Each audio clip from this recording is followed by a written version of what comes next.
Nag-viral ang video ng isang babae na tumayo sa parking slot para ireserba ito para sa paparating niyang mga kaanak. Binatikos ang babae na may hiling ngayon sa netizens. May report si Katrina Son.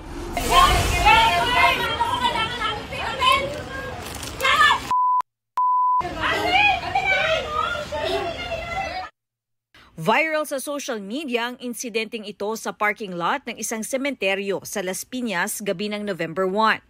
Ang babaeng nakapink at may kausap sa telepono, pinagduduro at sinisigawan ng isang babae. Maya-maya pa, ang babaeng nakapink, pinapatabi at pinaalis ang montero na paparada.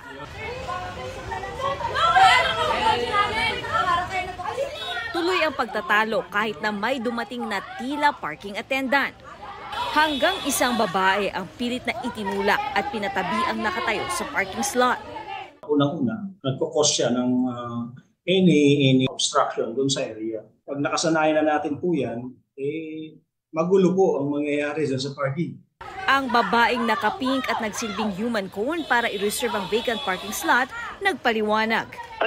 Pagpunta ko doon, umalis lang po talaga yung nakapark doon. Sabi ko, paalis na po ba kayo, ganyan. So, doon ako tumayo, naniwait ko sila. Iniisip lang daw niya ang mga parating na kasamahan, lalo na ang mga magulang na senior citizen at may kasama pang bata. Aminado siyang nakikipagtalo pa noong una at ipinipilit na ireserba ang parking slot, pero naisip daw niyang bawal nga ito. Nauna na rin daw siyang nakipag-usap at nakipag-ayos sa mga sakay ng SUV na naabala at nakaalitan niya. Humihingi rin daw siya sa lahat ng pangunawa. Sa lahat ng nag-upload ng video, please stop na po. Kasi ang akin lang po kasi okay na both sides. Sorry, nagkakamali lang po talaga yun. Nagsisi naman po ako. Ayon sa nakausap naming abogado, wala namang batas na nagbabawal sa pagtayo at pagreserba ng parking space. Pero yung pagtayo niya, it would amount to intimidation.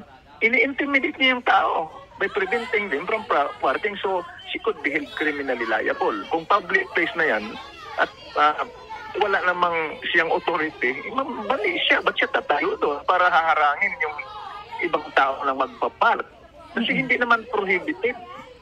Panauna muna yung sasakyan niya. Sinusubukan naming kunan ng pahayag ang nakaalitan ng babaeng tumayo sa parking slot, pero wala pa silang sagot sa amin. Katrina Son, nagbabalita para sa GMA Integrated News.